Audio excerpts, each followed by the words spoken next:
betul. Ayo sekarang kamu harus coba menembak dan itu harus jatuh. Sekarang kamu menghitung. Ya. Sudah siap? Siap. And Tuan drill. Loh. Kenapa Ateng, Bu? Kenapa Ateng? Ini remek. Loh. Ini Ateng. Kalau ini remote coba periksa dulu. Oke. Ayo periksa.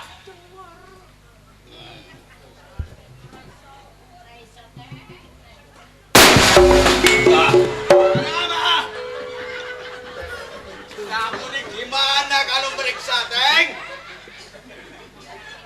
Kenapa? Kenapa? Ini tuh mencolot. Oh, ini pakai. Hei, kamu gimana kalau pakai topi kok kau balik? Apa balik? Kualik. Wali abita bibikmu ah. Ayo sekarang kamu. Oke. Ayo dicoba. Saya yang begitu ya? Oke. And Tuan Jil. Nah. Pentol bisa ndangak. Ateng. Oke. Kenapa pendolnya kok bisa ndangak? Kebanteran peluru. Ayo kamu. Ayo coba.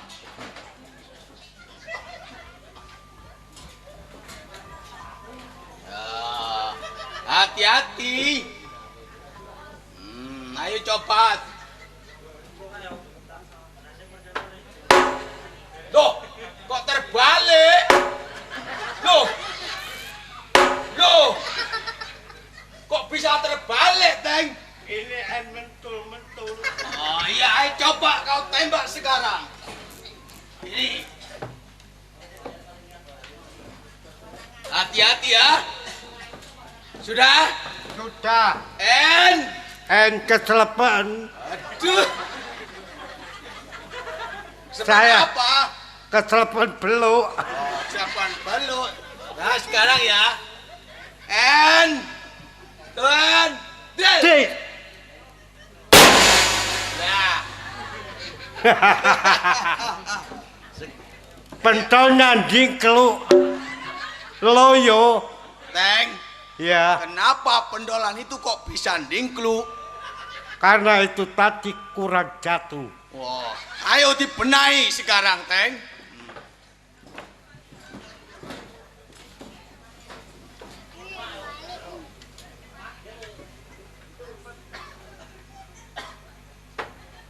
Loh. Loh. Hebat. Petiling ngepir. Petiling ngepir.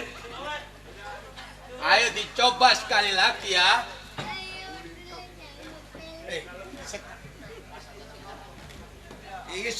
Sekarang kamu tembak dulu. Tuan Jil. Loh.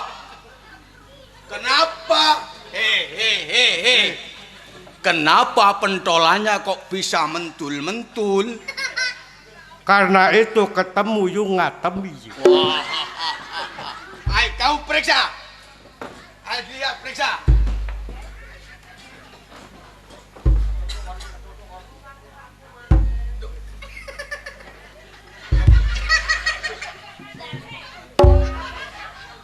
Lihat periksa yuk.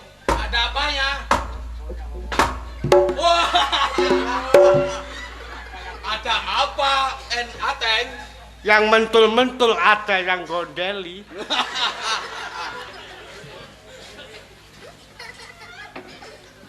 Sekarang kamu sudah bisa menembak. Sekarang kamu kan sudah bisa menembak. Oke. Bisa belajar dan membedil katamu. Bisa. Nah, harus bisa kamu. Bisa, Saya sudah bisa. bisa. Tidak mentul-mentul. Tidak betul. Karena ada apa? Orangnya. Ada orangnya. Aktor kelihatan. Iya. Iya. Oh, kamu dari Belanda. Sekarang tambah ganteng. Ganteng udamu itu. Kalau ini jadi ganteng. Hormat, gerak. Ati gendeng apamu. Kate gendeng ah. Hormat. Hormat. Lapo hormat. Cuk. Lapo. Hormat, gerak. Kutuk kare iki. Aduh, Apa burimu. kano buntute.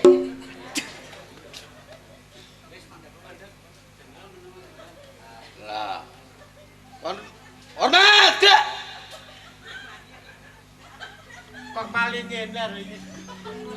Kok maling guyu-guyu. Hormat, gerak.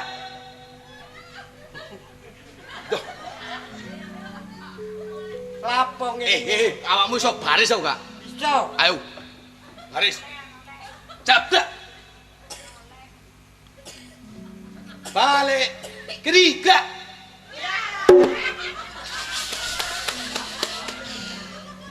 Burimu. Kano buntute. Aduh. Hormat, gerak. Aso. Hadap. Kiri, gerak.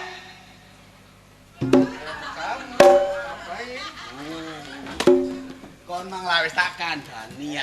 Kamu kok gak kondo-kondo? Emang lawis tak kandhani tak hormati. Kok enggak kondo-kondo ngene iki. Wayahe kondo ah. Ayo, kon niku mangkos kaya tak kandhani sih. Oh, niku lek Hormat. Dan sorak-sorak, Wah. kamu lagi ngapain sorak-sorak? Itu saya itu tadi latihan bedil membedil, nembak menembak. ya Good, Kapten. good. Kamu harus sungguh-sungguh berlatih sorak-sorak. Yes, Harus mantap kamu. kamu harus mantap. Rungokno iku lho. Yes, Jangan macem-macem sama saya, sorak. saya tidak cema-cema, Macem-macem. cema-cema, Macem-macem. cema-cem-macem. Yo, kok akeh men. Ya, oke. Good, Yes, good. And you sungguh-sungguh berlatih. oke. Tangkap itu siapa yang macem-macem sama Belanda? Kamu Saya habiskan. tembak. Ya, tembak Saya saja. tembak satu kali, dor. Bongko-bongko, Sing bongko siapa? awakmu. Gimana kamu berlatihnya sungguh-sungguh, saudara? Siap. Gimana hormat yang terbaik? Salut up. Gimana kasih up? Apa itu? Apa sedut itu? Takono yo. Salut up. Itu Apa salut hormat up dengan itu bagus. apa? Salut up. Oh, Hormat tadi dengan hormat itu salut up. Salut up. Salut up. Salut up. Salut up. Salut down. Hah? Turun. Turun down. Oh, salut. Ono soludon. Salut don. Soludon ya apa? Turun. Oh, Salut. don. Tadi udune turun. Kamu harus benar-benar berlatih. Tapi nimbaknya tadi udah bagus, hormatnya sudah bagus, nilainya semuanya udah bagus semuanya. Oh, dodot. Pertahankan semaksimal mungkin untuk area hotel kita yang kita laksanakan ini. Baik. Oke, Yes. mari kita bersungguh-sungguh berlatih. Yang berikutnya, gimana sorak-sorak? Kapten, saya Siap? mau tanya teman-teman Kapten. Oke, Ya. mana sorak-sorak yang lain? Kumpulkan semuanya Oh. untuk mempersiapkan kekuatan kita menghadapi lurah-lurah yang lagi membangkang, yang tidak bisa mengikuti aturan kita hancurkan dan kita hambiarkan. Oh, gitu. Oke, oke. Iku londo pantes lamun ndak ora londo kon wong cewek. Nah, iki apa kamu ndak mengerti? Saya dulu di Jawa itu tinggi.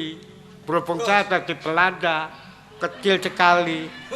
Kenapa? Mung seret. Oke. Semuanya pada siap semuanya Siap. untuk menghancurkan siapa yang melawan perintah Belanda. Harus kita basmi dan kita tangkap. Kalau perlu kita hancurkan sekalian. Siap. Ya, Oke. Kapiten. Siap. Oke, terima kasih. Ya. Thank you very much.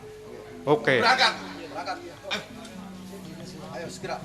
Lihat kono angel. Ayo, sudah. Mari kita.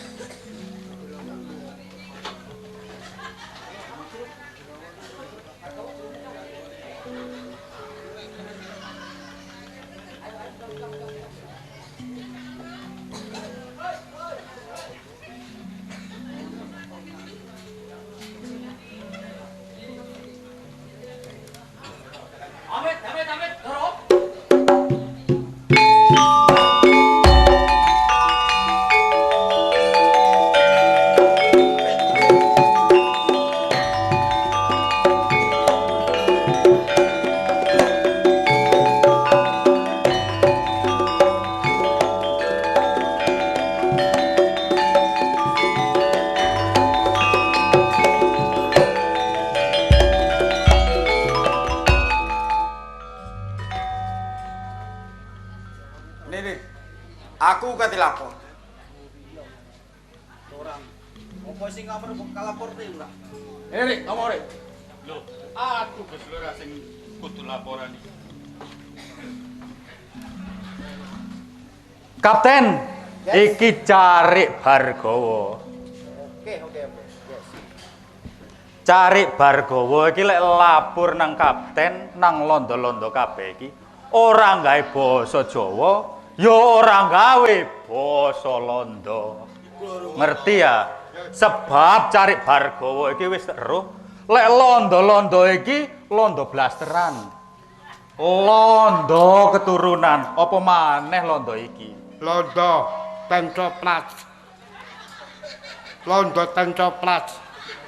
Londo macem apa yo? Macem ajaib. Londo kok tuwek temen. Sapa? Sing penting tandangi. Ngene Kapten, iki Carik Bargawa arep laporan masalah pembangunan jembatan Gempol Borong. Iki ana rong macem sing arep tak lapurno. Nomor 1 masalah tenaga kerja. Kabeh lurah iki wis padha setor. Lurah Saptarengga, lurah Bugis kene setor penduduke 20. Lurah Asrikaton setore ya 20.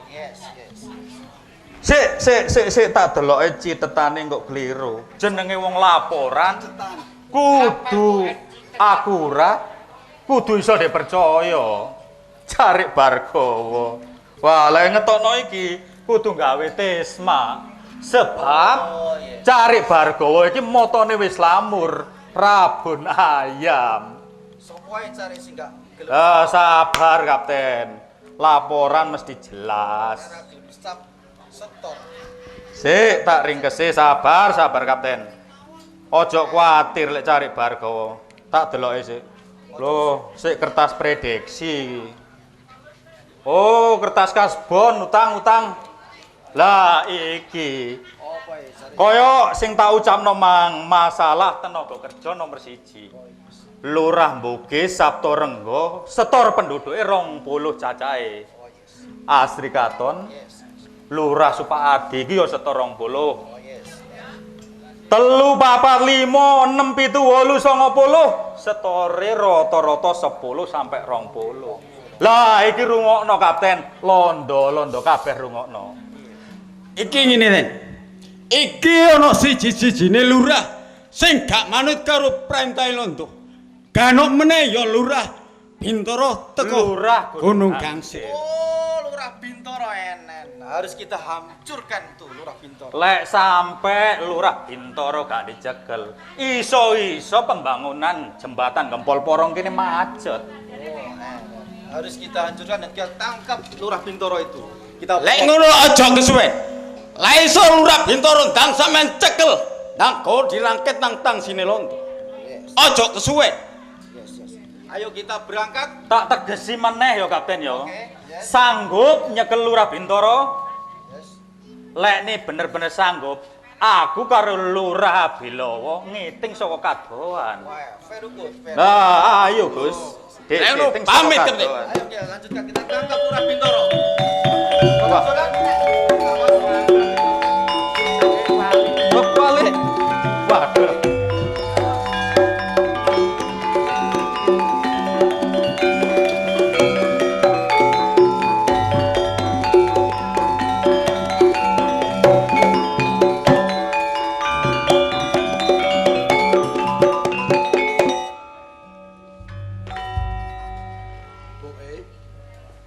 Iya Kang Pinto. Tangi aku lihat. Ngene Bu, Tangi dari iki. awak dhewe mimpin ana sak daerah Gunung Penanggungan. Masyarakat uripe soro, masyarakat uripe kekurangan. Aja nganti masyarakat sing soro digawe nangis. Lek iso Bu mlebu kampung metu kampung. Belajar ana ibu-ibu PKK cek kreatif duwe kegiatan supaya kehidupane lebih berharga. Bu. Iya Kang, aku setuju karo sampean lek sing masalah sing kaya ngono. Iya. Aku sing ora setuju mbok menawa sampean kate mbeloni bangsa Londo aku gak setuju. Gak setuju blas lek masalah sing kaya Bu, ngono. percaya karo Lurah Bintoro ya bojomu, Bu. Selagine Bintoro sing urip ning donya gak mungkin aku nyambuke bebarengan karo bangsa Londo. Sebab bumi iki tinggale nenek moyang kita. Ojo sampak bumi Nusantara Jawa nek jajah karo bangsa Londo, nek kuasai karo bangsa Walanda. Siji pun gak kate aku asok utawa kirim rakyatku sing nek kerja paksa tanpa bayaran, tanpa upah. Iya Kang, terus saiki karepe sampean kaya apa Kang? Lah yo, mongko aku ya duwe bawan, duwe bayan, duwe kami tuwa, duwe carik. Aku kepingin yo apa laporane di jopo. Ya apa kahanane masyarakat, apa ya kecewa, apa tetep gawe kerja paksa karo bangsa Londo. Iya Kang, bener apa jare sampean. Iya. Terus Bu. ngene Kang, Iya Bu, ya apa Bu? aku mambengi iku turu wis jam 1 Kang. Ana apa Bu, ana apa? Terus aku ngipi ana banjir bandang ana ndek desane awake dhewe iki Kang. Lho. Terus ana banjir gedhe iku mangko. Iya, Bu. Dudu brono Kang sing kenyut Kang. Apa Bu? Lah kok sampean sih Kang, aku lak dadi pikiran sih Kang. Alah Bu. Ipen bab jangkep wong urip ning donya. Ya menungko Bintoro nek kersakno karo Gusti Kang Arya jagat nek cukup nyawane. Tapi kanggo rakyat cilik ora apa-apa.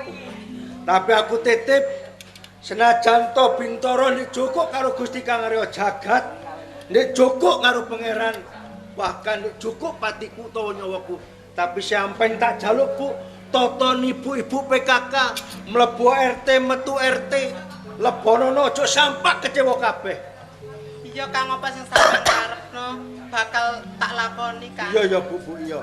Pancen iku tak jaluk aja sampak paribasane peno nek rayu karo wonge Londo, wonge bangsa Londo, termasuk dulurku dhewe yaiku Lurah Abilawa karo Carik Bargo sing nyambut gawe bebarengan karo bangsa Londo.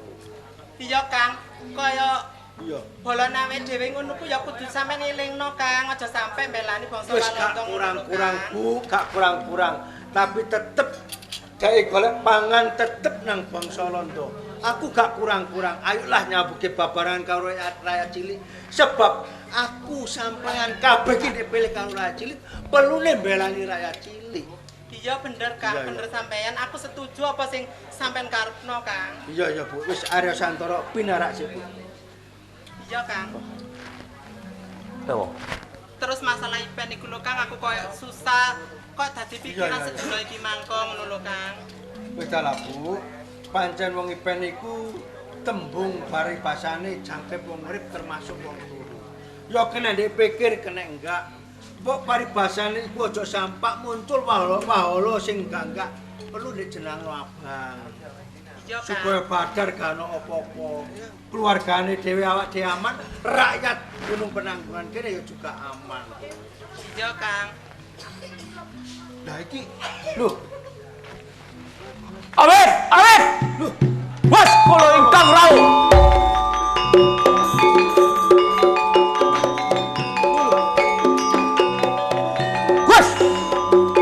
Desa Gunung Gangsir kali tapel wates kulon, tapel wates ngitan, tapel wates ngidul pun dipatok abang-abang Gus kali bangsa Londo kali Lurah Ambilawa Gus. Iya Kang Jare. Arep sauntara pinarak. Nggih, monggo.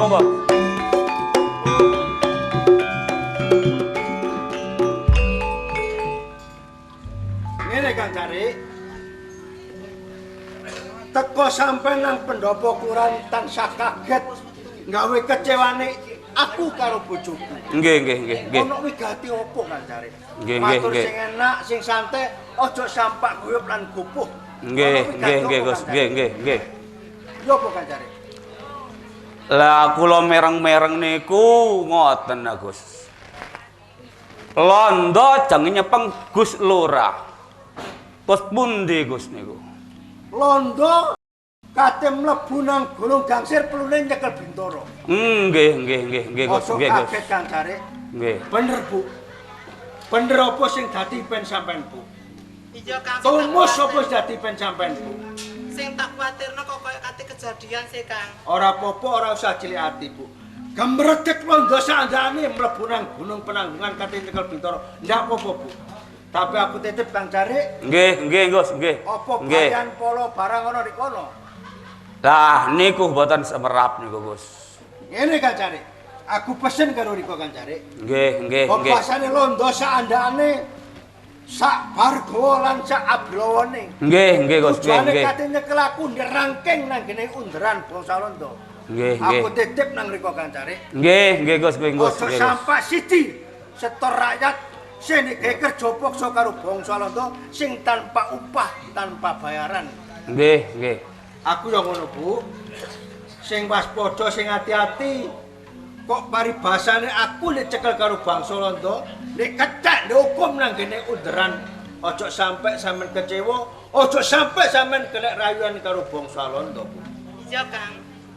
Lah mula sing tak jaluk ayo padha sing trima, ayo sing tak jaluk sing gedhe ati, ojo sampak ndande dadi gelone masyarakat. Nggih Gus. Soale aku Riko iki urip tujuane kanggo masyarakat. Nggih Gus. Ayo tetulung marang masyarakat, ojo sampak masyarakat digawe sengsara utawa digawe susah. Nggih. Nek ngoten kula nggih nyuwun pamit Gus. Lho Riko tinandi Kang Jare. Kula mesti teng mriko Gus. Nggih hati-hati Gus nggih. Yo Riko. Monggo ya Lurah. Lurah, monggo. Nggih. Hati-hati Kang Nggih. Jare. Bener Bu. Tembus apa sing dadi pen sampean? Ayo Kang terus iki marang ngono nek sampai kedadian koyo apa Kang? Wis ora dadi apa pancen iku takdire Gusti Kang Arya Jagat. Yen ngono iki dina aku dikecek karo bangsa Londo sing tujuane kate hukum tak pasrahno. Tapi aku titip ojo sampak paribasane desa Gunung Penanggungan dikuasai karo penjajah termasuk bangsa Londo. Iya Kang, apa sing dadi sampean omongno bakal tak laksanakno Kang. Iya Bu, lha kok gemruduk. Iya Kang.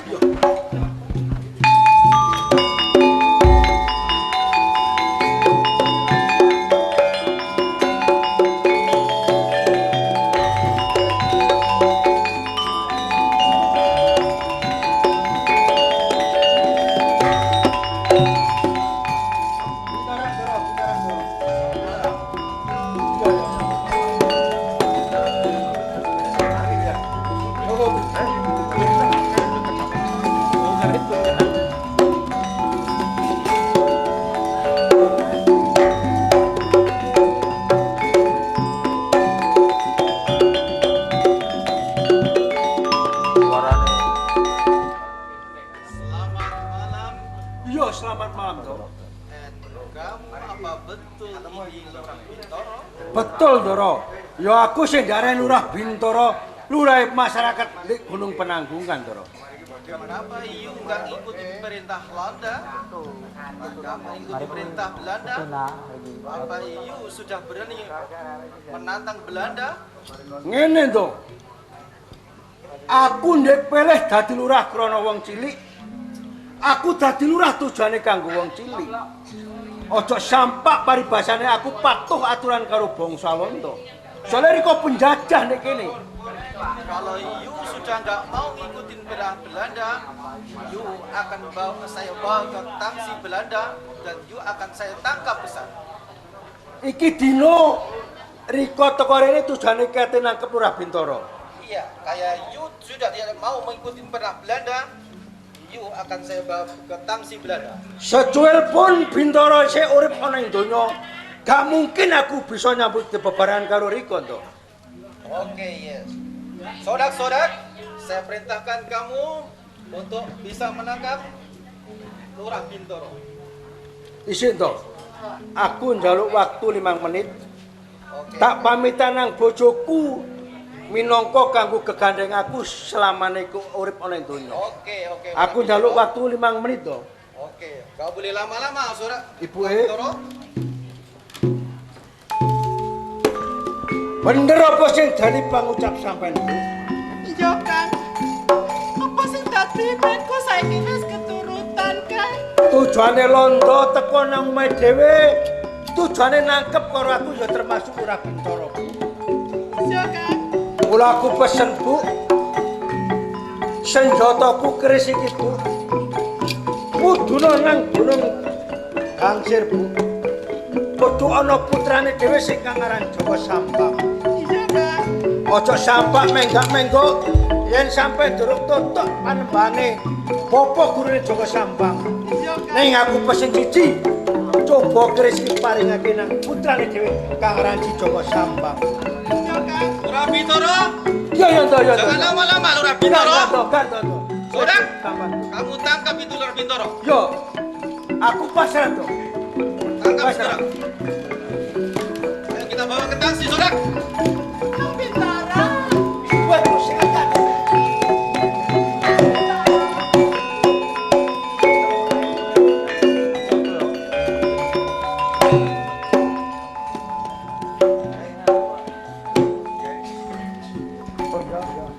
Kok becek temen sih?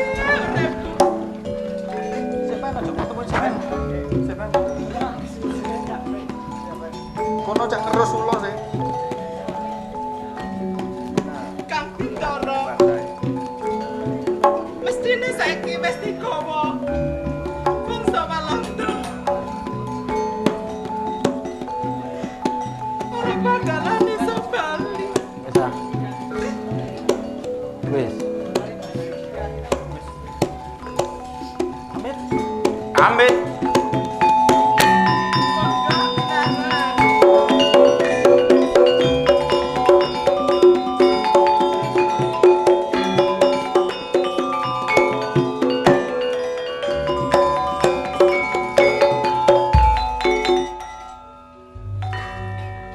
Sajake opo?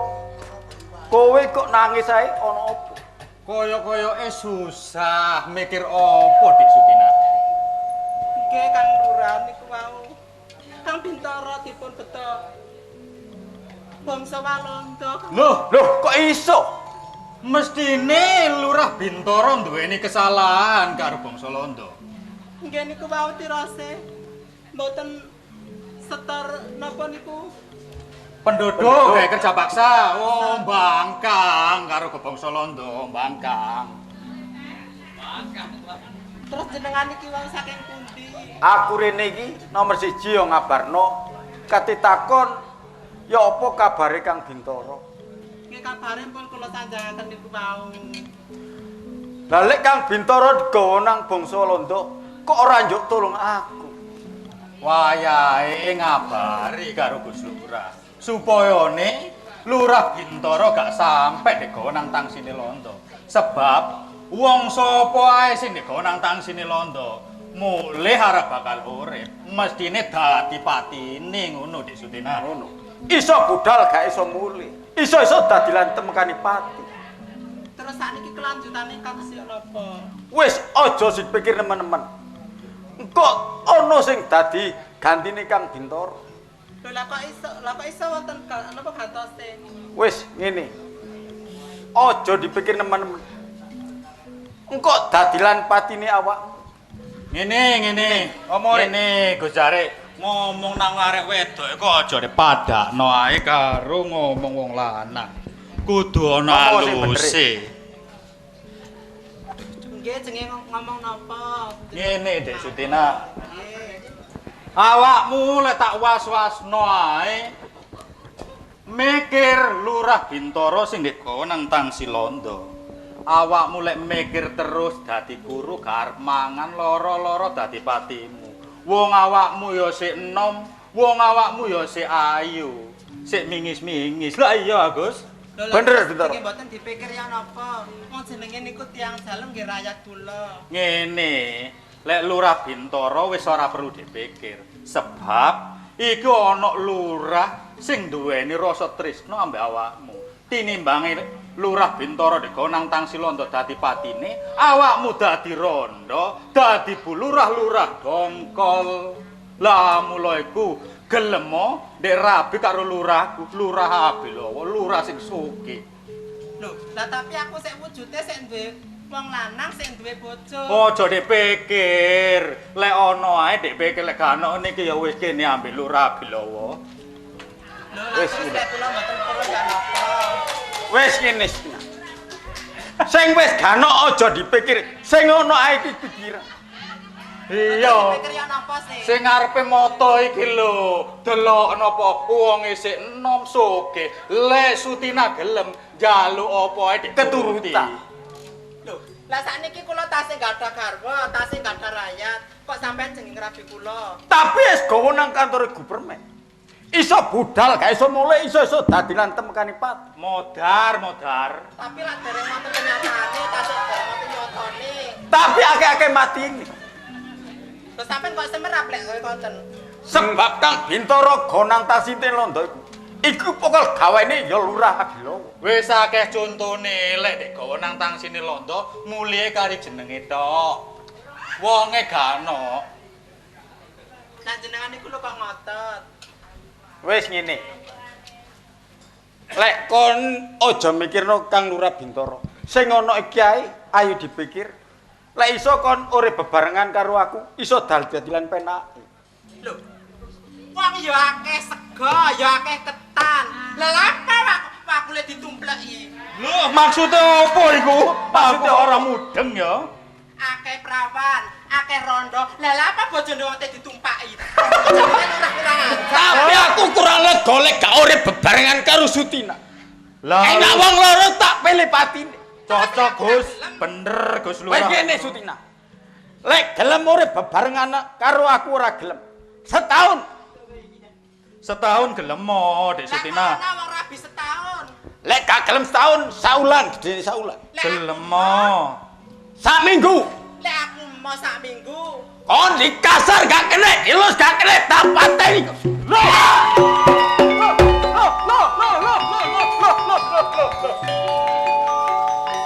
Karno rek. Loh, ya apa? Gus Lurah iki. Lendas oleh adem pikirane panas. Tapi lek sampe mateni Sutina, lah Gus Lurah iki kate rabi sapa? Tapi lek Lurah Abilowo lek wis dadi unek-unek iki, aja ana sing siji-siji ngalangi kalau Lurah Abilowo. Loh, Sutina iku wong wedok, sak banter-bantere playune sik kesrimpetan sewek. Mangkane Gus Lurah saiki Sutina ayo Dek tututi. Lek ngono aja kesuwen rek. Ayo budal manggaken.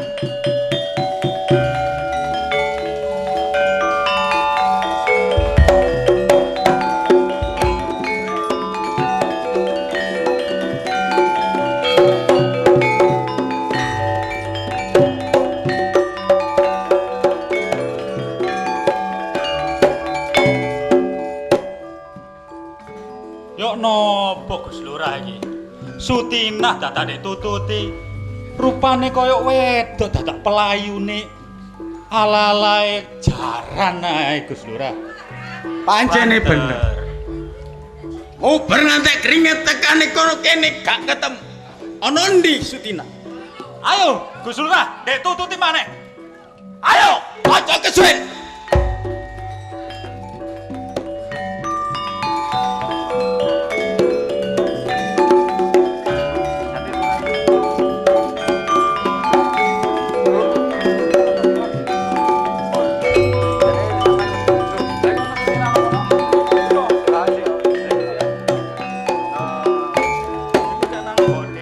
mrono. Nang Pak Debode. Kang Bintoro. Sakwise lungone sampean.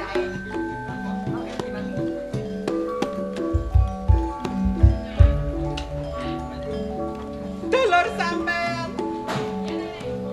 Kang Lurah Bilowo. Kaya tega temen katene rapi aku ngrutu peksa kaya ngene. Iki laku gak mlayu aku temolena wong tuaku wae.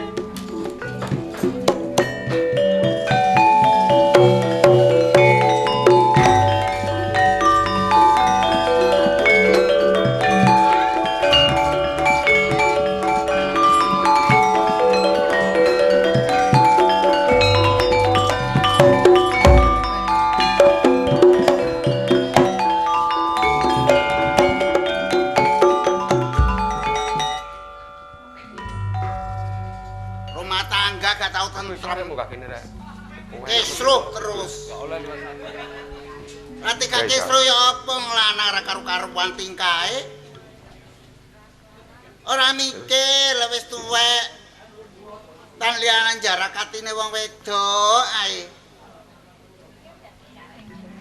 Ki sing dikarepno iku lho apa wong wis tuwek. Apa-apa wong wedok atasane benakno dengklik ora godak. Ngono biyen lho, mbokne kok kober nyusoni. Apa? Bus, balik yo. Lah aku wis mulih. Mulia. Apa? Wis. Iki lho arek-arek ngeterno aku tak kon mulih. Sapa sing ngeterno? Sapa sing ngeterno? Iya wis. Engko lek nggodhokon aku engko malih. Yo, kok eram sapa sing ngeterno modele? Kon niku bagus-baguso. Kon mulai mang yo mesti ngenyake nang lanang. Mosok awan mang aku ya wis kon jungkel-jungkelno. Ngono asine gatip ya suka. Ngene lho, Bu. Awak dhewe gak perlu susah.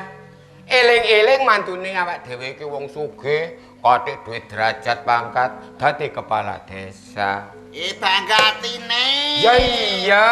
Duwe mantu sugih. Ya pentemenan ta. Ora golek sambat-sambatan merono.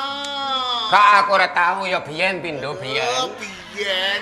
Gak tahu aku saiki. Alah apa pakmu? Wong mikir dawa dadi wong tuwa. Ya ora ngono, Bu. Wong jenenge anak iku sebagian iku ya ana sing medhit, ya ana sing eling karo wong tuwa. Takoni lek anakku iku. Biyen-biyen boleh sak gak tahu aku. Dudu anakku aku sing gembol. Lah masih ngono, masih kon sing gembol. Lah kena aku. Tik ngono ku. Ya gak iso duwe anak kaya ngono. Lah nyatane ayune ya nurun aku to.